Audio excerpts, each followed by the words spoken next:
Okay, hello, xin chào mọi người. Um, so, hello everyone. Today is May 23rd. This is technically about five, I don't know how to count, but this is 6 days. After I get fired from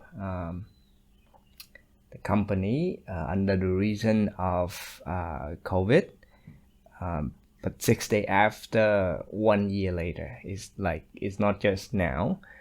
I don't have a script with me, but it is more like it's just a very partial painful, partial is a journey for me. So I would like to make this video to share back to whoever can listen to it. I remember last year when I post my very first YouTube video on my channel and share to everybody. The view is not that many, but at least some of my close friends, like the number is getting close to what my Facebook fan is. So I think it's worth to recognize there's someone who care out there and someone to want to listen to each of the individual who get impacted by this. So let's go all the way back to that day. I technically is still working, and I got into the town hall where the CEO just announced, here is the plan, blah blah blah. You will get an email by 6:30, I think, and if you don't get the email, then you are safe for the at least whatever time being for that employees. So that's a shock. I have a gut feeling by that time, but that would be me. Why it is? I think it is not because of my performance, but where I am. The team that I working with is a brand new team. I got hired by my operation managers back then, and then 2 weeks later he decided to leave me, go back to his country to focus on being as a local or develop locally over there. So that's the signal number one. The second signal is that when I got pushed up to report to a higher rank, and then but my direct manager back then is too busy, so he pushed me another round to another person. And then if I look at the overall organization, me is just like hanging there in just a little square with a connection between me and him. So it doesn't make sense, right? The idea is come from the top, but when it pass on into somebody else who may not see the same view, then okay, when times come, then I need to be gone. So that is a part of how I think I got left out. Now moving next into the process and the procedure, how fast is my previous company is executing this. So if I count at the data I got the message until everything is signed up as a paperwork, it's super fast. I think it's within 3 days, and I make my decision fast too. Like there's nothing I can do. I mean, I can do something according to the US law, but it doesn't worth it. Back in the day, there is an old say that you should try to avoid the court, but don't be afraid in court. That's the old saying when I back in the school. So there's a way to fight back that to get, like rationale of why you are being selected, or even the compensation. I think the compensation is okay. There is no need to be greedy on this, mainly because I stayed there for too long, right? But the rationale is something I want to know, rather than just, it's because of the COVID. I mean, hey, yeah, I don't think it's that, right? Okay, so procedure-wise, they gonna force me to sign the paper within 3 days, or I will lose it. Okay, I lost the compensation. Okay, so that is it. In terms of data access, because I'm the data guy, they cut me off a little bit slow. So on the day, they haven't cut me off yet until the next morning, like midnight of the midnight of the same day. So it's quite slow here. So if we speak in terms of like employees retaliation, there is some windows right there for at least for someone who want to go back and hurt the company, because for a large company like this, the data is extremely valuable. Some of that, like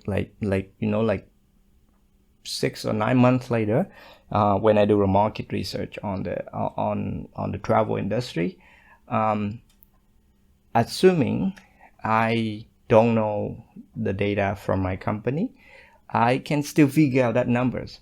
But knowing, like internally, the ratio that I calculate is extremely close, right? When you get the information on, the overall industry, and you try to mapping it, and giving this is a big guy, so it's all the numbers get really, really close. So that is the loophole for data breach. In terms of administrative tasks, after I get laid off, so we still need a lot of back and forth, like provident fund, all kind of visa stuff. It took until like the complete thing, like the complete process, it need to take about 4 months, right? But then if someone asks, is it a painful process or not? I think I got a little bit driven by the money I have, so it's not that painful. Because the first thing I do after I got it is that I need to reevaluate my situation, like being like an Asian guy in an Asian country where my Asian level is not as well as being appreciated compared to the other Asian. So I take a look at the money amount, and I divide it. I try to save it. I can live pretty in the basic level. Doesn't have to be like super strictly trying to save so much for at least 1 year. So that is the thing that helped me less painful and less worry. But that is just my case. A lot of my colleagues over there is just someone who just joined a company. Some Vietnamese, they just joined for a couple months. So, the most they can have is 3 to 4 months of salary. And up to those who work like less than 3 years, it's not enough for them to even to recreate their career in Thailand. So I at some point, the whole process for me, at least in the first 6 months, is not that painful. And then come next to the question that so what do I do during those times? I come back to square one. It's exactly the same. It's in like I can still remember those days, but it's just a little bit different. Is that in 2013 when I first joined Thailand, what I do every single day is going out with my backpack, pen, paper, resume being ready, sit from 9 a.m. until 6 p.m. and then applying application constantly every hour. Like every hour is one application. Keep doing it every single day. But back then I think I'm a bit more junior, and the tool I use back there is simply JobDB, and JobDB is absolutely not effective. So I repeat the whole thing, and now the difference is that because you have COVID around, so even though I still can do whatever I need as a job applicant, like get my application out, use more tool, sitting in a coffee all day, but it's not a experience that I would like to experience again ever, right? People, like all of you already see on the LinkedIn, right, that applicants send 500, 1,000 job application out there, but it doesn't work. If you go electronic, you have to go like 1,000, I think, as a minimum to have some impact. And I work in the data before. I work with statistics before, so we already know the ratio. Right? If you don't reach that ratio, you will not get this number. So on my background, on my back end, I did 500 application, and I keep track at which company, and I do give them 2 to 3 weeks to at least view my application or deny it. If don't, I just auto mark out, and then I reapply the same company within a month. After I mark them out. So just to be get back into the system. Why is a month, and whether or not I am afraid they will banlist me for applying multiple times for the same position. One rationale is that, okay, you are choosing applicant during this period and someone may be better than me, but then in the next period you're looking for the same position, but I am still want to work for your company and I want to be reconsidered again. So that's the logic. Or even the very common one, the third one, which is the recruiter is completely forget me. Like they bypass my application, they just hit fail because they receive enough application for the month. Right? They get a KPI. That is a very ugly truth of the HR industry as a whole. Okay, and so in terms of trying to get a job in general, I did reach out for my friend. Luckily, I have a few friends who get a higher rank, right, than a regular person's. So I try to reach out back some offer that I get from companies such as Itigo. I go back and reach out to the recruiter, reach out to my friend, my buddy. It is more effective, but it's just only give me a layer 1 of the recruitment process, which is I get recognized by the recruiter. But whether or not the recruiter think I would fit or not, it's really up to them and up to the new boss, because things change a lot after years. But I am very desperate during those times in terms of job search, and I recognize one of the biggest mistakes in my life while being in Thailand is that I didn't spend time to learn Thai during these 7 years at all. I only started to do it just like 2 months 2 months before I get fired. So that's not enough. right? You are in Thailand and you're supposed to know how to speak Thai. That is very obvious, but I didn't do it. Yeah. So I'm running out of luck. And to be honest, up until now, even I got a job, I still cannot find any free time to learn Thai, even by myself. It's really, really have a painful mistake. Plus, I recognize it, but I couldn't find any time free to learn it, right? Because when you start to commit the time in, you have to, you know all the learning process. It has to be commitment regular in order to get the new knowledge in. But if not, it just wastes, right? Same with Python. I think I have 3 class left as a section to have like a proper certification for Python programming. But I couldn't do it. And it really stressed me out. Even I already got a job. I need to get this thing done. But that is a story later on. Okay, let's moving on. So at the same time, my wife is already in the same situation, same industry, got the same impact as an industry into her work line.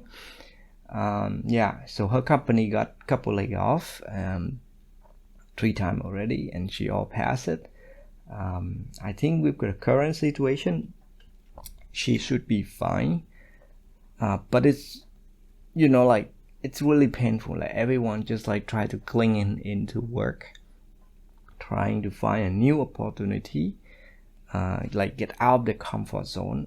It's not healthy.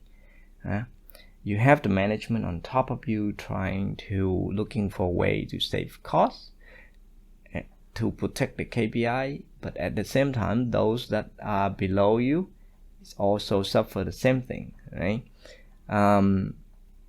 So that is on her side, and I couldn't help in those days, even though I have a tons of money, but cannot spend it. Like I even spend less than before. So as a family, we shift all the expense to her, like try to not try, but like we will squeeze every single dime into her salary, and then whatever is left over or over, I will use on my account. So in that way, we can protect the base money amount, right? And we're doing that from May until November. November is where I got the job in a very big company, in a company that I want to work for so long, because it's reflect the industry, right? It's an e-commerce side, retail, online, all kind of good thing. And get the experience there is very important for, as a data guy, and I interested in, like consumer behavior a lot.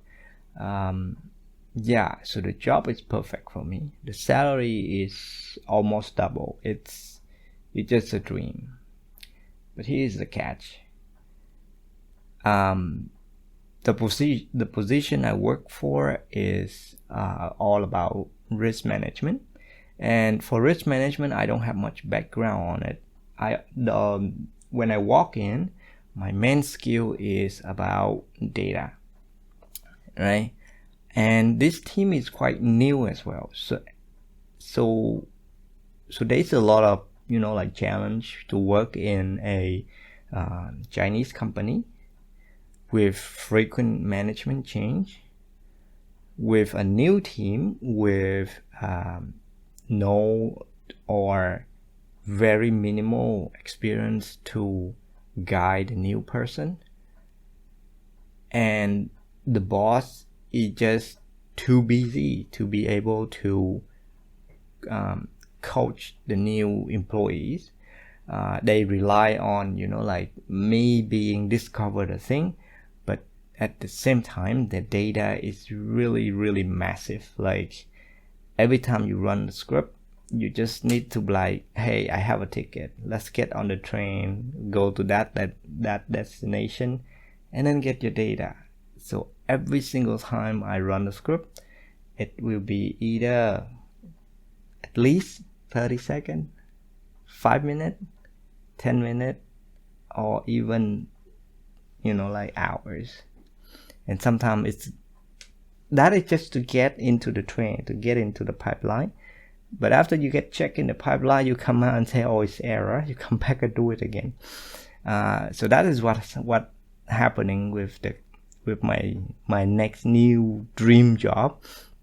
So that I really suffered during these 120 days, right? I thought leaving one job is painful enough, but getting a new job is more painful, and then get fit to the cultures, get enhanced into the new position, even harder, right?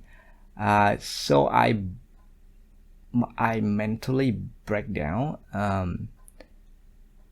after 3 months, because after the first month I get a job, right, we get into the fight with a colleague, and I raise it up to the management. I think I got a red flag from there, simply because they are more like, oh, you've been here long enough, but everything you do is to let us wait. And I was like, oh, okay. I don't know how long is long, but I'm here for 1 month, and you are thinking I'm here for 2 months already. So that's just a misconception. And I just share to my boss, say, hey, I'm not sure what happened, but this is happening, right? So even though he tried to talk to the team and try to, solve the problem, take out the friction, blah, blah, blah. But I think it's all BS because he's too busy, right? So that is team-wise. Now, in terms of work, he did assign me some buddy, but that buddy is all the way in Singapore. And he is extremely busy as everybody else as well. And when I got a task, right, here's the funny thing. This buddy and my boss has been working together for more than 3 years, but they are not in sync, right? Meaning if one talk, the other one can easily understand or can quickly merge into a conversation after, like X second. What I see in our conversation is that when he give me the task, right, my boss give me the task, and the buddy is trying to interpret the task. When the buddy and the boss talk together, they have no sync at all. They were like, oh, we should do like this, blah, blah. And the definition is like this. I was like, okay, hello, you are buddy, but you are not syncing together as a team. How come a new guy like me can interpret what you are thinking, right? So the challenge keep coming one after another. And the final blow is that the guy, have to force me out. And at the same time, I make myself decision as well that I do not want to work with this team at least anymore, because it doesn't fit with, anything that I can bring. So we had a meeting, and the guy trying very hard to convince the rest of the council that I'm not fit, but I take it right away, like, okay, you don't want me, that's fine, but I see what you are trying to do. You're trying so hard to disqualify me. I wouldn't even bother to fight back because it's a waste of time. It's already make a decision. It's already marked in the system, so I don't need to fight. But the ugly truth is that for at least for this team that I'm working with, which is a risk management team in Thai, and the overall risk in general, is don't go in there unless you carry about 2 or 3 years with risk experience. not just because they are so smart that you couldn't get in, but it is because how you can contribute into the team, right? Because they will not give you the training. I think I got my training like 3 days. That's all I got. 3 days, all I got, and the rest is by myself. And mostly they left me alone for that. Okay. So don't get in if you have 2 or 3 years of risk, that like direct experience into it. If you come in with just data and a very like strong skill on reading data, it doesn't matter to them, because they want to see what they want to see, right? Not what they want to discover. That is a scarier thing. I can give you an example. One of the tasks that they asked me to do, which is a really good task, like very challenging task, but the method of asking me to do that is more like, hey, here is our data on the orders transaction, plus the seller data, plus the customer data. I want you to figure out the fraud seller in here week by week. So as a whole, we are looking at the data daily, about like 12 million plus transaction a day, 12 millions in the data set, right? And you have about 1 million or 700,000 seller. You have more than 1 million buyer. So when you combine all of this together in the daily transaction, you will get like, oh my god, a lot of data in there. And their task is, you get your hand into the data and you're pulling out these that is fraud, and their expectation is that my accuracy is 100%. Hello. Yes, 100%. Stick my hand in, even with a pool of 1 million transaction, the accuracy cannot be 100%. Okay. And somebody asked me, like, I talked to my friend and they asked like, hey, so how did they do before? Okay, they're 100% there is because they have the targeting at the beginning, right? They got a very specific email, they got a very specific doubt about it, and they go in and check. And they claim the accuracy is based on something that they manually crunching together, not by programming to pull it out, Like programming is meant to take the mass and bring out a sample. From the sample, we're gonna check the sample quality and get the accuracy, right? So it's more like a forecasting. And by doing this, it's never be 100%. Hello, even 30%, right? So I was like, I just laugh in my stomach, and it doesn't come out good.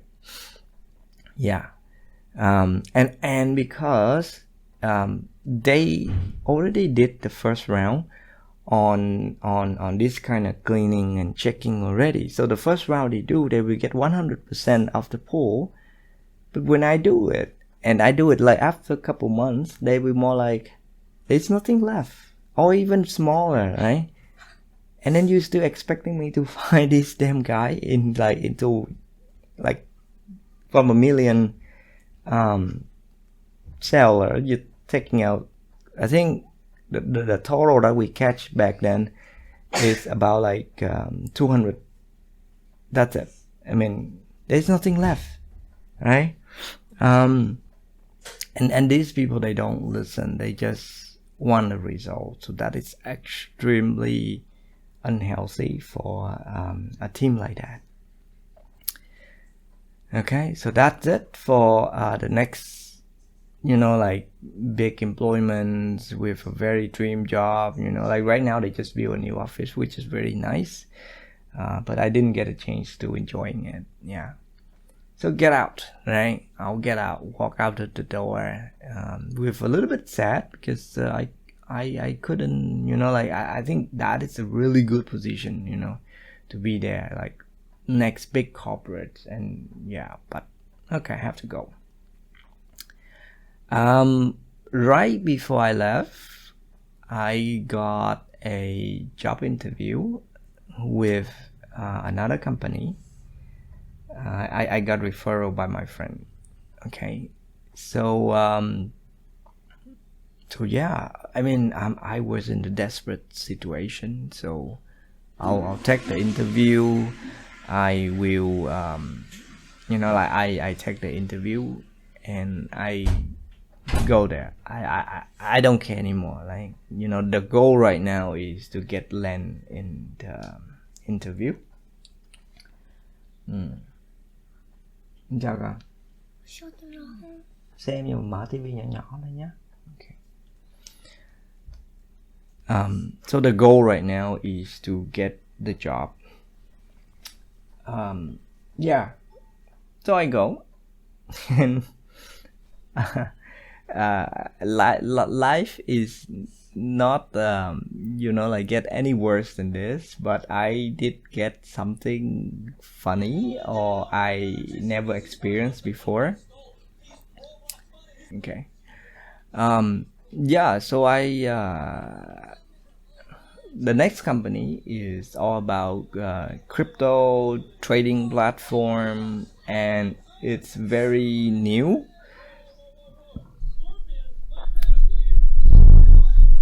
Like it's very new to the market, at least in the Thailand, right? I check on their LinkedIn, everyone looks so young, like, and their experience is like less than 2 years. So I was like, okay, let's try it. It doesn't hurt anymore to try something new, right? So I met the CEO of the company, and the guy is about my age, maybe a little bit younger, but to me is very, very cocky. All right, I check his background. So he did get some succeed in his career as in the banking industry, and he got take off from there. Yeah, but I mean, for whatever reason, the way he interviewed me is very intimidating. Like unusual process, like like taking phone out, taking pictures when his team on back is taking pictures of him doing the interview. It's more like a like a fun show to do. And yeah, so I kind of don't like that, but as a candidate, and the mindset of me back there is just like get a job, right? Get into the final round, see how it's be like. This is more like an experience. It's no longer a job search anymore, right? So I passed his round. Okay, lucky enough. Then the next round, I meet two person. One is my direct boss right now. One is my task handler right now as well. So this route is a little bit more nice, more formal, more target. They ask about the products, they ask about the data, they ask about my skill.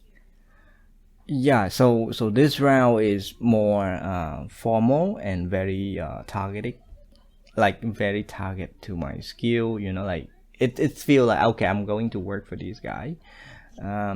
Yeah, so like my overall expectation for this position is like I don't know, like they and yeah, so because it's COVID or whatever reason is it, right? So everything I do is need to be online, and because we don't see each other, it's already painful enough to read your reaction. Now when I'm interviewed with these two people, they didn't turn on the webcam at all. I mean, my boss, it did turn, and then later on it's off. So I was like feeling that, oh, so they don't want me anymore. They turn off the cam. They don't even care. I'm not sure is that the way, but I think I'm failing. And then later on, I got an offer from them, right? Yeah, so everything starts from there. So I work in this new company since March until now. um, the overall experience is good, it's positive, but it's really really tired because this is a startup, right? It's already 3 years into the startup, so it's a lot crazy than before, but it's still a startup. And it's as soon as I feel like as soon as we get off the Western environment, moving into the Asia part, the work of speed is the speed of work is different, right? Back then, when I can negotiate time to do the task, to give some proper, like Q&A for my data, now I don't have anymore. I just like, here's the data, morning request, afternoon deliver. And it's like, I don't know, I feel nervous in this new position, but at least for now, I got a job for 3 months. My colleague is okay with me. Yeah, and for this journey, I don't know. I'm not sure what to tell either. But that is my 1 year recap of being, like impacted by COVID in terms of job. And I think that's it for the today cast. And good to see you guys out there. And just try to pass this all together so we can travel again, get the normal life back sooner or later. Okay, peace out.